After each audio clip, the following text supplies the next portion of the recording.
Mga botante nga mga indigenous people sa usa ka polling center sa Talaingo, Davao del Norte nag-unhanay sa pagboto. Electoral Board nangayo na og police assistance. Atong sarong ng detalye niini sa live report ni Jandy Esteban. Jandy.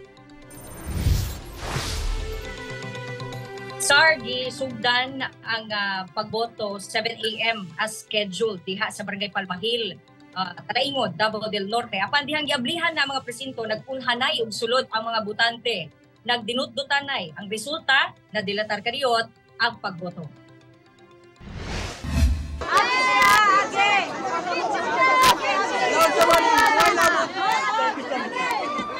Nagdinut-dutay ang mga botante sa mga polling precinct sa Palmahil Integrated School sa Barangay Palmahil, Talaingod, Davao del Norte, Lunes sa buntag, sanglit nag-unhanay og boto. Sagad sa sobra 4,000 botante dinhi at manubo.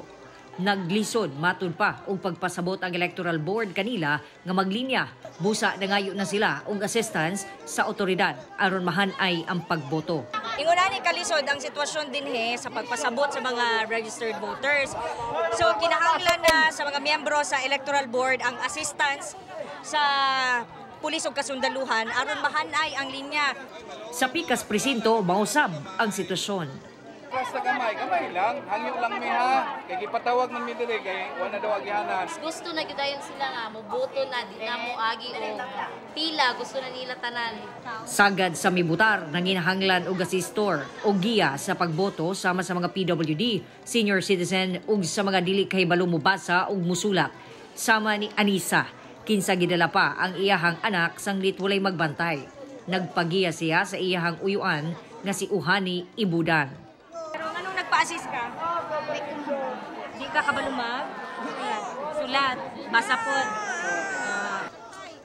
Apan, dunay mga buot mubutar nga nadismaya. Sanglit wala ang ilahang ngalan dihang gipaskil ang listahan sa mga botante sa maong polling center sama ni Dato Manuel Bago. Ayan ang akong pagboto. Gusto unta ko nga makaboto dito. Sumala sa na-assign nga Board of Election Inspector, ilang sutaon kung nganong dunay mga botante nga wala sa listahan. Una pa man ang eleksyon sa yumilugsong sa gym. Niadtong Biyernes, duol sa maong polling center ang mga botante sanglit layo ang ilahang Pinoy-anan gikan sa polling place. Kauban si Jojo.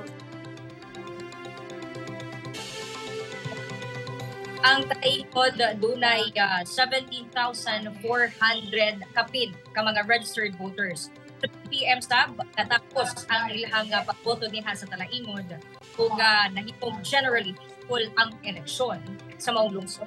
Sara. Okay, daghang salamat Jandy Esteban.